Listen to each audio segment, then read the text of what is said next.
TVL a joué pleinement son rôle, assurer la liberté de l'information en France. Dans le même temps, les Français continuent de fuir la presse conformiste, servile, prête à tous les renoncements. Et pourtant, ce parti des médias s'est arrogé la somme de 2 milliards d'euros par an. Et sur ces 2 milliards, TVL, une réussite avérée de la presse audiovisuelle depuis 10 ans, a touché très exactement 0 €. 0. S'ouvre à nouveau le grand défi. Nous disposons de 30 jours pour constituer le budget d'avenir de TVL pour 2024. 30 jours pour construire 365 jours de création et de diffusion. Nous avons besoin de votre aide personnelle parce que, décidément, oui, la liberté a un prix.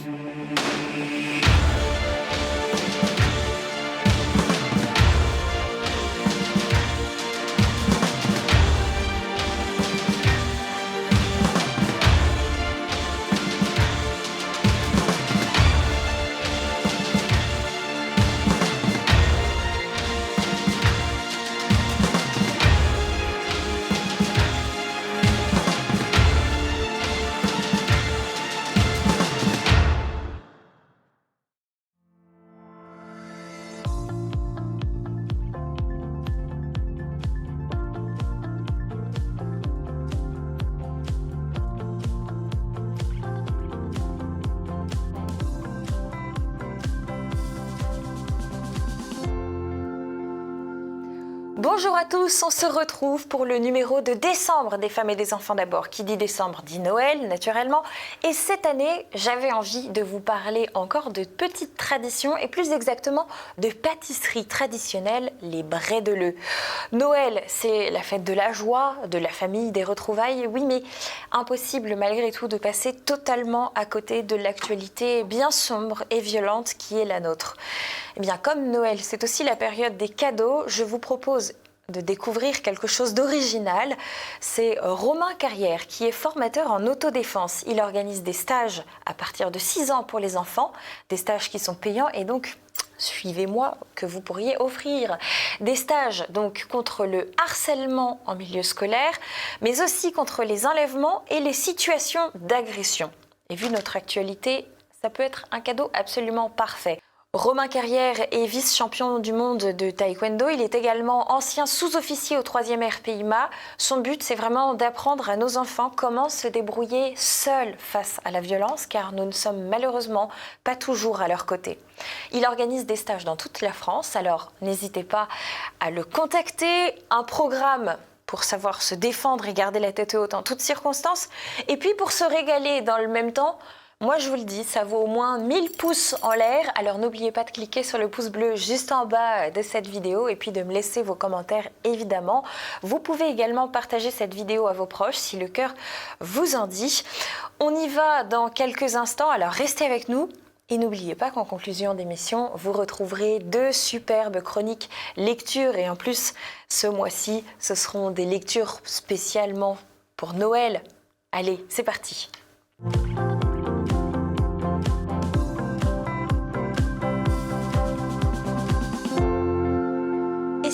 Pendant les fêtes de Noël, vous parliez d'autodéfense avec vos enfants. En tout cas, c'est ce qu'on vous propose de faire ici, dans Les Femmes et les Enfants d'abord, avec mon invité Romain Carrière. Bonjour. Bonjour Floriane. Alors Romain, vous êtes formateur en autodéfense. Vous faites des stages bien sûr pour les adultes, pour les ados. Mais ce qui va nous intéresser particulièrement aujourd'hui, c'est que vous faites également des stages pour les plus petits, environ de 6 à 12 ans. Après, on passe dans la catégorie ado. En quoi est-ce que ça consiste, ces petits stages d'autodéfense pour jeunes enfants ? Alors en effet, ce sont des stages à partir de 6 ans, de 6 à 12 ans, parce qu'il est important de préparer les plus jeunes au phénomène de violence auquel ils sont déjà exposés. On sait très bien que les enfants, entre eux, sont très méchants. Donc le harcèlement scolaire est un problème de société qui a des conséquences graves, décrochage scolaire, dépression, voire suicide. Donc, je pense en fait qu'on peut mettre en place tous les dispositifs qu'on veut au niveau de l'école, au niveau donc, du personnel éducatif, au niveau des parents.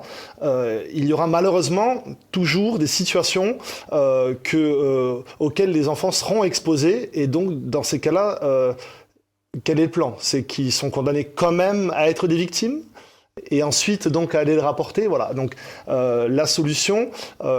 et là, pour le coup, c'est commun aux enfants comme aux ados et aux adultes, c'est quand les autorités ne sont pas là, le temps qu'elles arrivent, on fait ce qu'il faut, on agit, en effet, pour se préserver, pour préserver son intégrité physique et psychologique. Donc c'est l'intérêt donc, de ces stages enfants, c'est 2 modules. Le module pour faire face au harcèlement scolaire, donc là on n'est pas du tout dans une notion de défense physique, mais d'apprendre à s'affirmer, d'apprendre à ne pas se laisser faire. C'est dans la communication, c'est dans la posture, c'est dans la voix. Les enfants entre eux ont des réflexes du coup de prédateurs, mais comme les autres êtres humains et comme les animaux, c'est-à-dire ils vont s'en prendre au plus faible ou à celui qui paraît le plus faible. Donc il faut travailler sur ça. Donc ce stage permet de prendre confiance, de gagner en assurance, de mieux gérer la peur et le stress. Voilà, donc des éléments qui vont permettre concrètement de limiter ces situations de harcèlement scolaire. Donc ce qu'il faut comprendre donc, dans ce que je propose, c'est qu'il n'y a pas de garantie, c'est juste qu'on augmente les chances de se préserver et d'être en sécurité. Et le deuxième module, du coup, de ce stage, c'est par rapport au risque d'enlèvement. Voilà, c'est aussi un risque.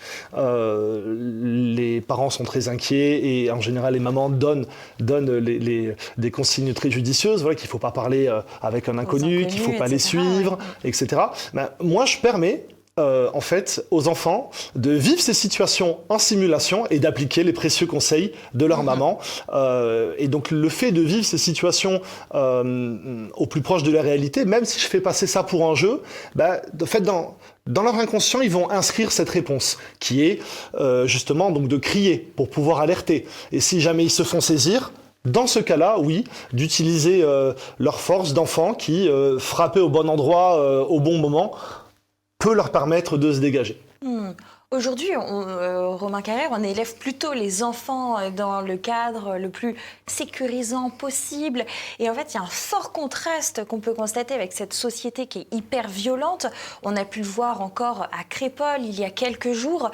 Qu'est-ce que vous proposez de faire aux enfants qui se retrouveraient dans une situation où un groupe comme ça vient les agresser et qu'il n'y a personne pour défendre et agir? Quels sont les instincts que vous allez leur proposer de mettre en place?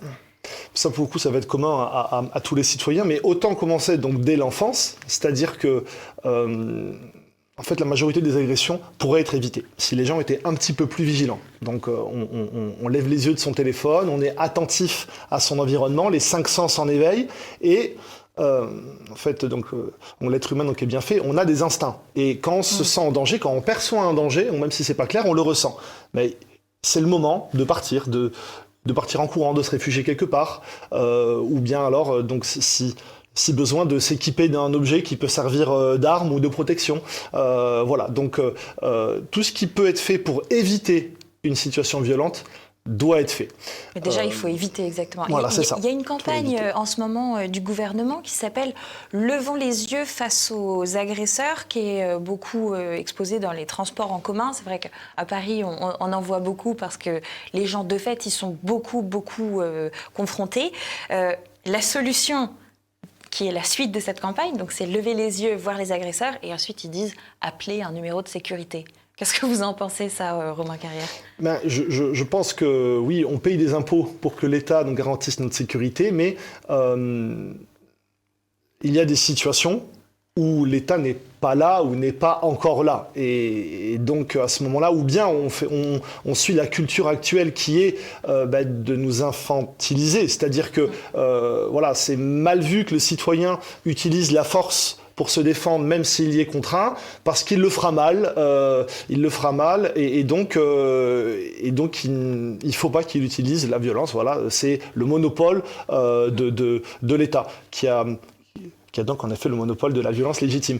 Et donc il faut que ça reste comme ça, mais il y a des situations où on ne peut pas faire autrement. Et il faut, je pense que c'est comme ça aussi qu'il faut éduquer nos enfants, c'est-à-dire si tu peux le faire, tu préviens les autorités, et donc quand on grandit, donc on prévient la police, etc. Mais si l'urgence de la situation fait que le timing ne le permet pas, il faut pouvoir intervenir, et d'ailleurs la loi en France le prévoit. Et c'est le problème de réponse proportionnée. Est-ce que vous pouvez nous en dire un peu plus sur cette réponse alors en fait, ça fait peur un peu souvent. On se dit, je vais peut-être en faire trop face à un agresseur. Le problème, c'est l'interprétation de la loi dont parlent les juges et de la jurisprudence. Normalement, le bon sens voudrait que la proportionnalité, une fois qu'on a neutralisé l'agresseur, on ne va pas lui sauter sur la tête à pieds joints. Voilà, ça paraît logique. En revanche, s'il faut attendre de prendre un premier coup ou d'attendre qu'une femme se fasse violer pour intervenir, là, en effet, c'est pas cohérent. Et encore une fois, donc l'être humain est bien fait. Si on ne peut pas fuir, si on a communiqué, si un individu vous menace, persiste dans ses menaces et essaie de violer votre espace intime avec une claire intention de vous nuire, oui, il faut prendre l'initiative. On ne va pas attendre de finir à l'hôpital ou à la morgue pour réagir. Voilà, il faut, faire ce qu'il faut en fait donc pour survivre. Voilà, c'est-à-dire que c'est ces instants dans une vie où il faut redevenir un petit peu primitif, voilà, laisser s'exprimer sa part animale pour pouvoir survivre. Voilà, ça c'est important, mais le faire donc au bon moment et surtout pour une bonne cause, c'est-à-dire donc moi c'est le problème moi que j'ai donc avec les enfants, donc moins, mais avec les adultes surtout c'est oui mais je vais lui faire mal aux yeux, je risque de lui faire mal entre les jambes, etc. Voilà, donc on a une répulsion naturelle à mutiler un autre être humain et c'est normal. Voilà, on n'est pas programmé non pour s'entretuer. Le fait est qu'il y a des situations où on pourra pas faire autrement. Donc, faut pour ça cultiver de belles motivations. Et qu'est-ce qui fait que dans une situation de danger de mort, je vais être capable de répondre intentionnellement, donc faire du mal à mon agresseur? Donc la réponse c'est parce que je m'aime suffisamment, je me respecte suffisamment, j'aime suffisamment la vie et les gens qui m'entourent pour commettre cet acte qui va me permettre d'être encore là. Voilà, c'est la seule différence entre les motivations des agresseurs, où c'est la haine, la jalousie, la vengeance, alors que vous et moi qui n'avons rien demandé, si on commet un acte violent, c'est juste pour se préserver, pour continuer de vivre. Les retours que vous avez des enfants, quels sont-ils? Est-ce qu'ils sont contents après la séance? C'est des séances de 2 heures à peu près, c'est ça que vous proposez, 1h30, 2 heures? Oui. Ils ont pu bien se défouler après Oui, donc c'est très ludique, donc j'amène ça donc sous forme de jeu. C'est sûr que c'est pas la même pédagogie avec les ados et les adultes. Ouais. Mais oui, ils en sortent très contents, avec un gain très visible de confiance et d'assurance. Et les parents qui assistent en général au stage sont rassurés aussi. Donc tout le monde est gagnant dans l'histoire. Et c'est vrai que il faut pas. Je pense que donc c'est important que dès l'enfance on se forme, parce que contrairement à ce qu'on pourrait penser, c'est pas parce que on apprend aux enfants à faire mal dans certaines situations qui vont le faire donc n'importe quand et avec n'importe qui. Voilà, le plus on responsabilise l'individu et le plus tôt d'ailleurs. Voilà, et le plus en fait il prend conscience de ce pouvoir. J'ai le pouvoir de faire du mal, donc je vais le réserver uniquement pour les cas extrêmes qui le nécessitent vraiment. Voilà. Romain Carrère, on va parler un petit peu organisation, puisque vous organisez des stages.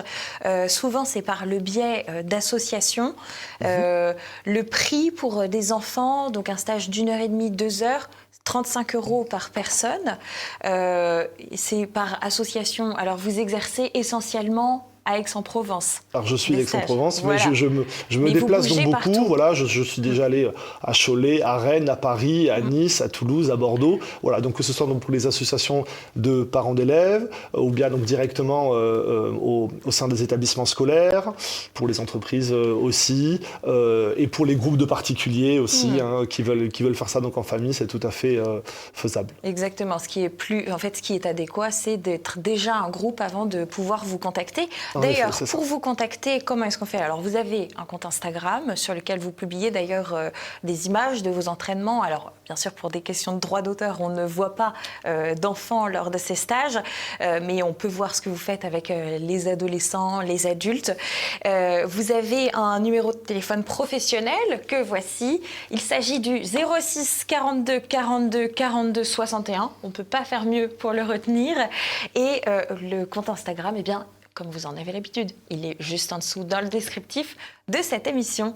Merci beaucoup Romain d'avoir été présent sur le plateau des Femmes et des Enfants d'abord. J'espère que les parents qui nous écoutent auront pu enregistrer des bonnes informations et puis éventuellement vous contacter un de ces jours via une association ou via une organisation en groupe pour apprendre à leurs enfants à se défendre. Merci infiniment d'être passé chez nous. Merci Floriane pour votre invitation. Et en effet, donc le dernier mot, c'est que ce stage pour les enfants ou pour les ados, c'est le meilleur investissement que les parents puissent faire pour la sécurité de leur enfant.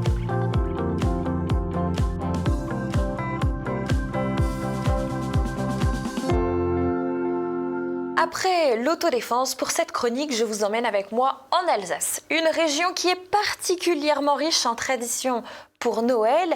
Et ce que je vous propose de découvrir, eh bien, ce sont les petits brédeleux que l'on réalise traditionnellement à Noël en famille et qui viennent égayer le thé, les goûters, également des petits desserts, mais qui servent également à gâter vos proches avec des petits sachets ou des petites boîtes à offrir autour de vous. Une tradition qu'on aime tous manger et que les enfants adorent faire et offrir. Et moi, je suis une sacrée chanceuse, figurez-vous, car j'ai déjà un petit sachet pour moi. J'ai déjà été gâtée avec des petits brédeleux. Regardez-moi ça, ils sont tout beaux, tout dorés. Et j'ai vraiment hâte de les manger. D'ailleurs, je ne sais pas si je vais résister le temps de cette chronique. Alors, je vous propose de découvrir ensemble une des nombreuses recettes qui existent pour réaliser ces petits gâteaux. Et pendant que vous partez vous laver les mains, eh bien, on va faire un petit point sur les origines des brédeleux. D'aussi longtemps qu'on se souvienne, ils ont toujours existé en Alsace. Si vous avez de la famille alsacienne, votre grand-mère en faisait déjà, votre arrière-grand-mère également, et son arrière-arrière-arrière-grand-mère avant elle. Ou du moins en Alsace, mais également le long du Rhin, pour être plus inclusif, dirons-nous. Des moules datant du XIVe siècle ont été retrouvés dans la région. Les plus anciens sont en bois sculpté, et puis on en a retrouvé d'autres plus récents, dirons-nous, qui sont en terre cuite. Grâce aux moules, évidemment, vous imaginez bien que les cuisinières prenaient la pâte et la mettaient dans le moule pour lui donner une belle forme uniforme avant de les faire cuire. Autre preuve de l'existence des brédeleux, eh bien en 1570, le magistrat de Strasbourg avait interdit le marché de la Saint-Nicolas. Pourquoi? Parce que les bénéfices de ce marché revenaient à l'évêque. Mais c'était sans compter les réactions des femmes en ville qui se sont rebellées car elles ne pouvaient plus acheter d'agrumes ni d'épices, qui sont pourtant bien nécessaires pour la préparation des brédeleux et des desserts de Noël. Alors finalement, le marché a été rétabli. Au XVIIIe siècle, les brédeleux se démocratisent et avec l'apparition des moules à emporte-pièce, leur réalisation se trouve grandement simplifiée et donc on peut en faire beaucoup plus facilement. Place à la recette. Maintenant, j'imagine que le lavage des mains est terminé.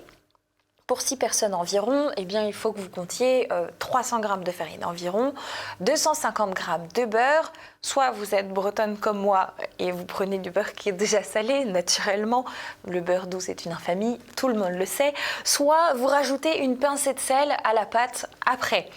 Il vous faut également 125 g de sucre et 2 jaunes d'œufs. Première étape, vous allez battre le beurre et le sucre jusqu'à obtenir une crème homogène. Vraiment, c'est très particulier. Vous verrez, le beurre se transforme en crème au contact du sucre, à condition qu'il soit bien mou, bien sûr, pas fondu, mou. Ajoutez le jaune d'œuf, la pincée de sel, donc, hein, bien sûr, si votre beurre n'est pas salé. Mais je ne sais même pas si vous méritez totalement la recette, si c'est le cas. Et puis, vous rajoutez également la farine, donc les jaunes d'œufs, la pincée de sel, la farine, et vous pétrissez avec les doigts jusqu'à obtention d'une boule de pâte. Et là, vous comprenez pourquoi est-ce que je vous ai enquiquiné avec le lavage des mains. Bien sûr, parce que c'est une étape que les enfants adorent réaliser. Et c'est toujours mieux quand le doigt n'est pas allé dans le nez au préalable. Ensuite, une étape qui est absolument indispensable, c'est de laisser reposer la boule de pâte au frais pendant au moins une bonne heure. Hein, ça vous permet de, je ne sais pas, moi, mettre les enfants à la sieste, par exemple. Sur un plan de travail préalablement fariné, eh bien, vous allez sortir cette pâte une fois qu'elle a bien refroidi et reposé. Vous allez l'étaler à l'aide d'un rouleau pour obtenir une épaisseur d'un demi-centimètre. Et puis, si vous avez des emporte-pièces, vous pouvez les utiliser pour faire toutes les formes qui vous passent par l'esprit, enfin du moins toutes les formes que vous avez à disposition. Sinon, si vous êtes un peu paresseux, vous pouvez les faire, c'était d'ailleurs traditionnel également, tout simplement en coupant des losanges ou des carrés ou des rectangles sur la pâte directement avec un couteau. Ensuite, vous allez placer vos biscuits sur une plaque, les enfourner pour 8 à 10 minutes au thermostat 6, donc ça veut dire à peu près 180 degrés dans le four. Dernière étape, déguster tout simplement. Le secret des Alsaciens, et ça, je l'ai obtenu pour vous, c'est de faire la pâte le plus en avance possible. En fait, si jamais vous la faites reposer 2 jours, c'est parfait, mais vraiment parfait. Et puis le deuxième secret, une fois arrivé à l'étape de cuisson, c'est de bien surveiller son four pour que rien ne brûle. Combien de plaques ai-je déjà fait brûler comme ça, moi, petite, parce que j'étais un peu dissipée. Le rendu, pour avoir une indication sur la cuisson, parce qu'en fait, la cuisine, ce n'est pas ni du temps, ni des températures exact, ça dépend du four que vous avez chez vous, ça dépend de plein de choses en réalité, de l'épaisseur de la pâte. Les petits biscuits, ils doivent être dorés, tout simplement. Donc, ne faites pas trop d'activités en même temps, ça cuit très vite. La première plaque, elle va cuire en 8 minutes, disons, mais les suivantes, vraiment, vous en aurez pour 6 minutes parce que le four sera déjà bien chaud. Donc, pour enchaîner les plaques, faites attention, il peut y avoir des fournées qui brûlent, malheureusement. C'est presque l'heure de la chronique lecture, mais comme je vous le disais, pour vous motiver aussi un petit peu à faire la cuisine, je goûte devant vous un petit brédeleu. Hop, c'est un petit bonhomme, il est délicieux. Ce week-end, c'est décidé, moi je m'y mets avec les enfants. Alors, lancez-vous et puis vous me direz si vous avez d'autres recettes favorites. Il y en a plein d'autres. Moi, j'ai plein de petites recettes là-dedans. J'en ai à la cannelle, il y en a également à la noix de coco. Le choix est quasiment infini, il y en a beaucoup de recettes que vous pouvez trouver en ligne, mais il y a aussi un grand choix de livres, de recettes de brédeleu ou de recettes alsaciennes. Régalez-vous.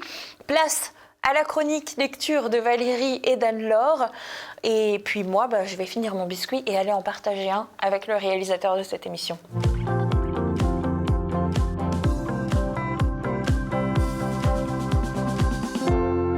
Le Mercenaire, premier tome d'une trilogie qui s'appelle Le Royaume perdu d'Erin, sous la plume d'Anne-Elisabeth d'Orange. C'est la première fois qu'elle publie un si important travail. Nous partons dans le nord de l'Europe, les terres celtes, bretonnes, irlandaises, des clans qui s'affrontent, qui se rejoignent, qui se retrouvent, qui s'unissent pour lutter contre les gobelins. Nous sommes là dans un univers qui est à la fois très ancré dans une terre pleine de mystères, pleine d'énergie, et en même temps avec une part de fantastique qui ne vient pas complètement envahir le récit. Le récit repose sur de très belles personnalités, hommes et femmes, de très belles figures de femmes. Et nous suivons un jeune héros, héritier du royaume, qui a dû partir en exil très jeune, qui se forme dans le corps d'élite des mercenaires. Il en devient un brillant sujet. Et puis, dans sa tête, dans son cœur, dans sa mémoire, ces images de l'Irlande qui l'appelle, comme si l'Irlande appelait son héritier, le roi suprême, lui. Tout cela est à la fois fantastique, beaucoup d'aventures, un style excellent, Imparfait du subjonctif, il est parfois totalement abandonné dans la littérature jeunesse. On le retrouve. Anne-Elisabeth d'Orange, avec ses 500 pages, vous embarquera. Grand, petit. Il faut quand même avoir une certaine maturité. Il y a parfois des scènes assez dures. Nous le proposons à partir de 14-15 ans, mais c'est un livre qui va circuler dans toute la famille et nous attendons avec impatience 2024 pour avoir les 2 autres tomes et savoir comment tout cela va se terminer.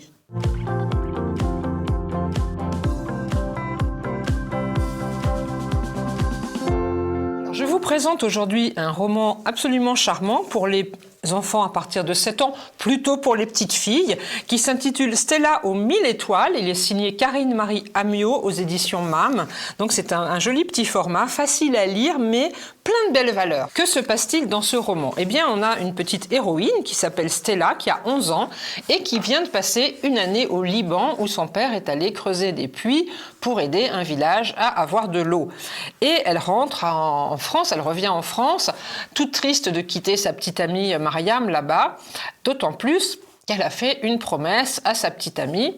Elle lui a dit qu'elle voulait continuer à l'aider, qu'elle trouverait de l'argent pour planter des arbres. Elle va à Nantes intégrer un chœur d'enfants, une chorale, dans laquelle elle a la plus jolie voix, puisque c'est la petite héroïne, bien sûr, bien douée. Cette jolie voix va lui permettre de gagner un concours de chant, lequel concours est doté d'un prix en argent, et le jour de la remise des prix à la télévision, puisqu'elle arrive là au pied de la Tour Eiffel, à Paris, tout se passe en effet dans le luxe, eh bien elle va raconter que l'argent n'est pas pour elle, mais pour le petit village de Mariam au Liban. Évidemment, l'argent va affluer, tout va bien se terminer. Et les enfants vont se réjouir de faire pousser de jolis arbres à jabuler dans le village de Mariam. Voilà. Donc c'est un joli petit roman axé sur des belles valeurs de solidarité, de générosité, de partage. On peut le faire lire aux enfants dès la fin du CP ou le cours du CE1.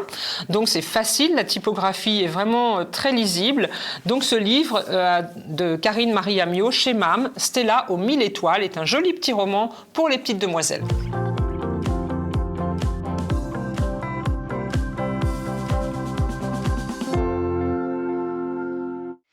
Et voilà, on arrive déjà à la fin de cette édition. J'ai même pas fini le sachet de Brédeleu pendant les chroniques lecture. J'espère que ça vous a plu. Dites-le moi en commentaire si c'est le cas. N'oubliez pas également de cliquer sur le pouce en l'air. Je vous le rappelle à chaque fois, mais c'est nécessaire. C'est le jeu sur YouTube. Si on veut que la vidéo fonctionne, et puis si vous voulez que des tas et des tas de gens cuisinent des Brédeleu et peut-être vous en offrent, eh bien n'hésitez pas à partager cette vidéo. Au moins, ils auront la recette. Aucune excuse, vous verrez. On ne se quitte pas naturellement sur la traditionnelle image du mois. Et l'image du mois, eh bien, c'est cette illustration de Queen Mama Style.